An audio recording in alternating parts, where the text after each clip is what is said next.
We're back. Hello, hello. Now, we may not have another after action report scheduled just yet, but we are in the process of editing a incident analysis podcast, correct? That went out this morning on Facebook and YouTube, so by all means, check it out.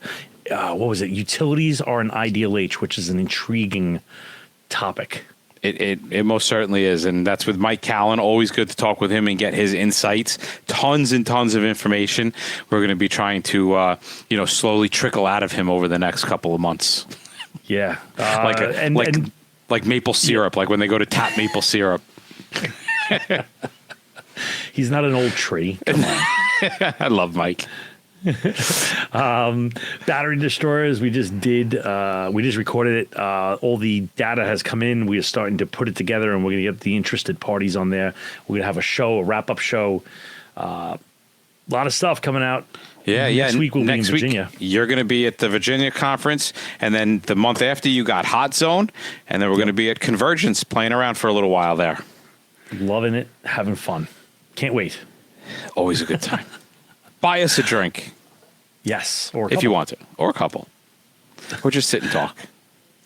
All right, what are we talking about today? All right, today we are talking a little bit about organic peroxides. Yes, those mysterious chemicals that are unstable, almost explosively edgy in that sort of way. We're going to kind of dive into what they are, why they're important, why they can be so dangerous if not handled properly. So, that's what's on the agenda for today. All right. Then we'll get started with this. First things first, what is an organic peroxide? If you've heard this thrown around, but you never understood it, we got it right here. Yes. Well, it's a peroxide that's organic. I don't see what's so hard. What is so difficult? Why do you ask such complicated questions? It's an organic and it's peroxide. All right. So for those of you that don't know what an organic is, stop the tape. This podcast isn't for you. If you're this far into it, you don't know that something is organic if it's made of carbon and hydrogen. You go back to some of our chemistry classes, which you could have us come teach you. Shameless plug. All right. Yes. So what about a peroxide? A peroxide is going to be kind of a unique molecule that has two oxygen atoms, but not just two oxygen atoms. They are in the molecule, they are structured right next to each other. So you would have like a hydrogen peroxide would be HO. O is connected then to another H. But in an organic peroxide, you have organic stuff attached to that. So this bond, this OO bond, is incredibly unstable, which means it has a tendency to break apart. And this is especially true when heated, but may not be the heating that you're thinking of. Right. Now, when this bond breaks, it releases energy and forms what they call free radicals, which free radicals simply are just weirdos. They kind of run around causing havoc. Yeah, and these little free radicals are super reactive, making the organic peroxides are perfect for kick-starting a chemical reaction. They are used extensively in industry for this. Yeah, they're used in the parts of industry that are the manufacturing process, especially when we're looking at plastics, right? Because plastics, polymers, polymerization, all that stuff, these kind of kick it off. But here's the catch: that very instability that makes them really, really useful also makes them incredibly dangerous. Right. You got to think of like organic peroxides like fireworks. They're fun, they're useful, but they're risky, right? If they're mishandled, which seriously, like they go the gamut from cute and adorable to rocket fuel, so why don't we use them if why do we use them if they're this unstable? Let's get into that. All right. Well, I mean, in order to really answer that question, we have to talk about what peroxides do, right? So you can understand what it is, what is their functioning, how do they operate? Because sometimes when you're on scene, if you can think what that peroxide wants to do, you can kind of get ahead of it. It essentially acts like a match in a chemical reaction. It helps start the process. It helps push that ball down the hill. It helps push the slinky down the stairs.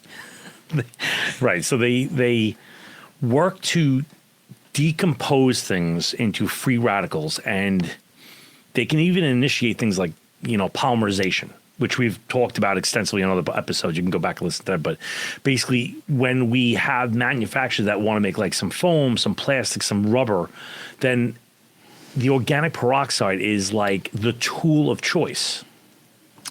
Yeah, think of it like this, right? You want to start a fire. Right? In this instance, the fire is going to be similar to the chemical reaction starting. You've got fuel, but you need a match to get it light. To get it lit. One little tiny match can start a huge fire. Oh my God! One of my favorite lines ever. When I was in Brooklyn, we went and we put out a car fire. And a guy comes kind of like stumbling up, no teeth, raggedy clothes. And he's like, holy shit, man, I didn't know a match could do that. All I was trying to do was read the speed thermometer. So he took a match to the dashboard of the car to read the speedometer, and that one little tiny match lit his whole car on fire. He didn't realize that a match could do that. Organic peroxides are that. They are that match. They make the whole process a lot more faster, a lot more fast, and more efficient. Right, but now there's a big but here. Okay, it also means that they can be dangerous if not handled correctly. And that brings us to a next point, which is, why are they a hazard to us as responders? Well, for starters, they decompose, right? You had talked a little bit about those free radicals earlier. Those free radicals are released in the decomposition process, which is where the hazard really comes from for us as first responders responding to an incident in which there is an organic peroxide present on scene. Now, while this is great for chemical reactions, they also release heat, and I'm saying a lot of it. If we've talked about this on a couple of episodes, actually, I think it was like a recent episode where we had a lot of hydrogen peroxide drop on the dirt, and they got angry. Oh yeah, it did not like that. It bubbled away. Yeah, and so when this happens, they release a lot of heat, and it happens quickly. Like, things can go wrong in a hurry. Yeah, so it almost creates, we talk about this in the battery class, right? That positive feedback cycle where if heat causes the free radicals cause chemical reaction causes heat, you kind of get this positive cycle in which this thing just, it starts taking off, like an oxidizer fuel reaction that we've talked about. And here's where things get even more tricky. Some peroxides are also shock sensitive. So when we start handling, small bumps can cause them to break down. That breakdown, that decomposition is exothermic. So it's not even just heat to cause more heat. Sometimes shock and mechanical manipulation can cause a breakdown, producing heat, producing more heat. And if you don't manage that heat buildup, you're looking at a potential fire or, even worse, some kind of an explosion. All right, now, I know we've been mentioning so far hydrogen peroxide, but just understand, everybody, there's a lot of different peroxides, like tons of different peroxides. So some of these peroxides are thermally unstable, okay? And organic peroxides, particular, like, you got to think about this. If you have an, we all remember the, well, maybe we don't remember, the fire triangle before it was the fire tetrahedron. Right? Yes. And it was just those three sides. It was heat, fuel, oxygen. Well, imagine a molecule that has fuel and oxygen built into it, right? And all it's missing to go on fire is the heat. And so you're going to see these organic peroxides stored in a cold environment, either a fridge or a freezer, to keep them safe. And we're going to get into that whole like thermal safety thing in a little bit. But as first responders, Bob was saying there's multiple types of organic peroxides out there. It's imperative. Like, I can't even, if any research needs to be stopped on any group of chemicals in the hazard classes 1 through 9, the organic peroxides are the ones where we need to stop and really understand their chemical and physical properties, because each organic peroxide behaves so totally different that if we don't understand what we're walking into, we can put ourselves at extreme risk. And I'm not just talking about like, oh, look, that's cute, it has a molecular weight, or we're going to find the vapors down low. I mean, we need to be able to understand what it wants to do and how it's going to react depending on how we interact with it. Right. And you just, so for everybody's keeping everybody on the same page, is that these things are typically stored, transported, and handled a little different than everybody else.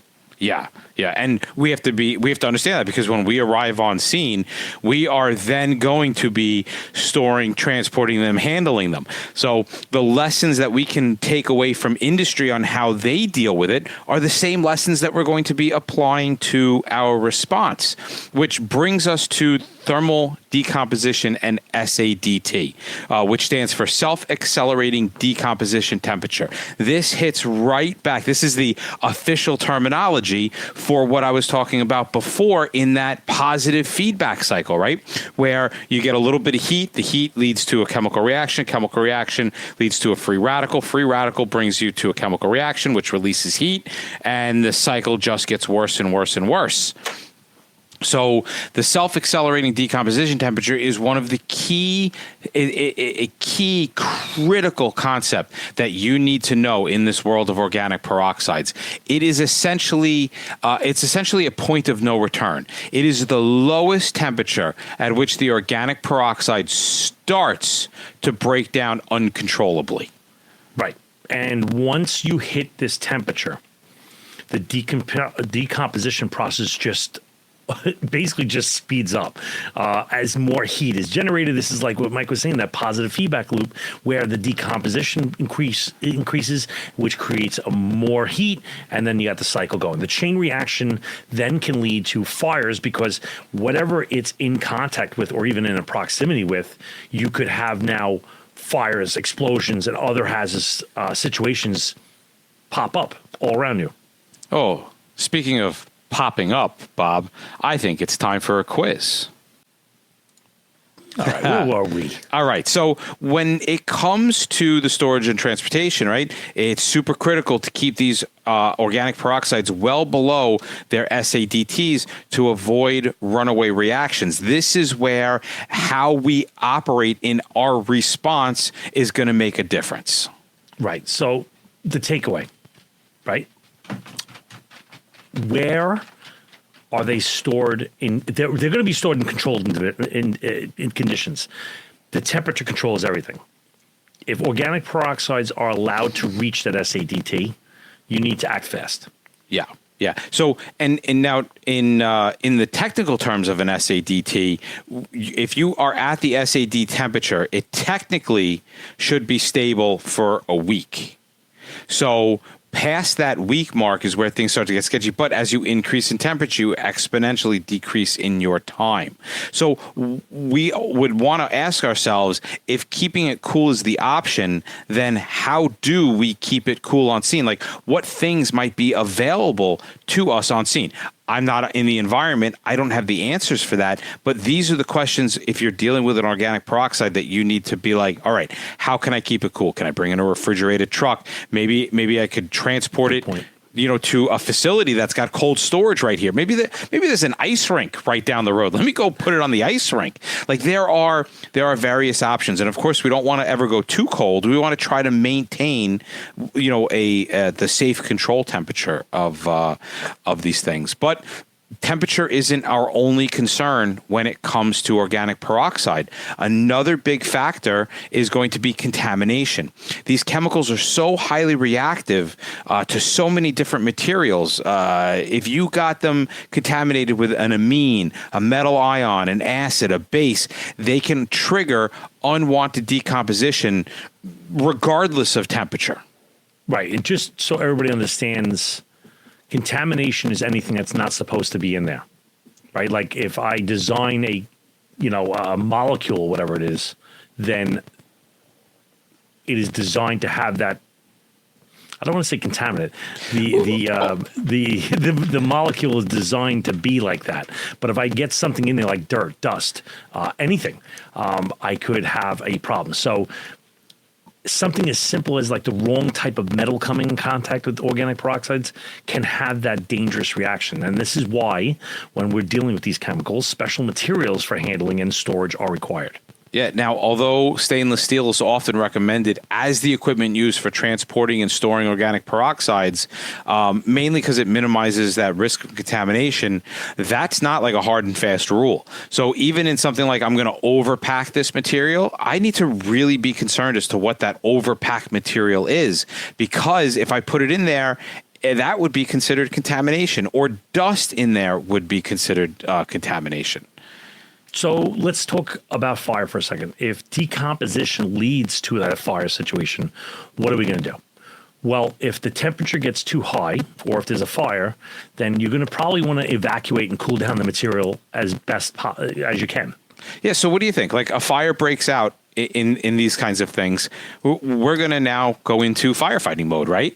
Like, right. Honestly, I kind of would take the same approach as I would a battery at this point. Like, my best bet in dealing with this chemical is just kind of letting it burn.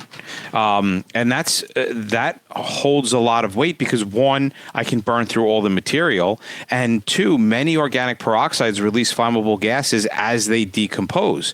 So if it's already burning, it's burning up those flammable vapors, and I don't have to worry about a secondary fire somewhere else. Because if it's not on fire and it's just releasing gas and vapors, you could have a vapor phase explosion, and that is definitely something that you want to avoid. Let's get into the safe handling and regulations of this stuff. So when we want to make sure we're handling this stuff well, all right, it boils down to the strict adherence to the safety guidelines for the storage, transport, and handling. And the ACC, which is the American Chemistry Council's Organic Peroxide Producers Safety Division, has some great resources on this. Yeah, and this is important, guys, because, again, we're going to take cues from industry on how to deal with this stuff, right? If the American Chemistry Council of Organic Peroxide says, do not kick this material, well, guess what? Like, don't kick the material. Like, you know, there's a lot that we can learn in our response from the takeaway. So you have that council, and we also have NFPA 400, which is the Hazardous Materials Code, and that lays out fire protection and storage standards for specific organic peroxides, whether it's being transported, on-site storage. If you can understand those regulations, that can give you guidance in what needs to be done. It's not going to turn around and say, hey, you have this, you have it on the roadway, or the container is spilled, or the truck that was carrying the material broke down or was in an accident and the refrigeration's off. Here's how to respond. But if you can look at that as like, what's the end goal, then you can work to achieve that end goal without needing to be told what to do, if that makes sense. Am I making sense, or am I just... No, it's fine. It's, you know, when you're doing this stuff, you're going to need some... This isn't... I don't think... And again, there's way too many chemicals out there to say, oh, well, much to your point, it's like you have one size glove that fits all. It's not like that. It's going to be... You're going to need the right fire protection measures. You're going to need the right absorbance, because... And we've talked about this in absorbance, is that like there are certain absorbents you do not want to interact with certain chemicals, and you're going to need certain disposal methods that are compliant with that stuff, like stainless steel. You just can't throw this stuff maybe into the wrong bag, right? There's plastics and different types of plastics. Yeah, every single thing with organic peroxides has to be examined and double checked, which means it's going to be a really slow observation. Which is kind of, it's going to be a really slow operation, not observation, which is kind of, you know, counterintuitive, because in the event of a spill, really kind of quick action is absolutely critical for dealing with these things properly. So if you are going to be dealing with it, be mindful that, you know, if it's spilt, you're going to more than likely have some kind of a flammable gas, or a decomposition process is going to be triggered by high temperatures or possibly contamination. So there you got it. You got the organic peroxide in a nutshell. you gotta, just to kind of wrap this up, it's gonna be an industry, maybe even colleges. Actually, it's used a lot, but it has an instability. So you're gonna have to look into this a little bit more. All right, and it is SADT and MSST. Oh, that was another one. Maximum safe storage temperature. That's the one. That's the level before it that you can hold it up to. Right. But once it goes above that to the SADT, that's when you got problems. There's also an emergency temperature as well, where like if you hit that point, that's the like, all right, everybody needs to get out of here right now. There's like nothing more we can do. The explosion, decomposition, or fire is absolutely imminent. So there's actually quite a lot that goes into these. We have an organics peroxide class where we do both lecture and hands-on, more scenario based, and actually we don't play with organic peroxides in class. But if it's not something you're very familiar with, you really should consider getting trained up on it.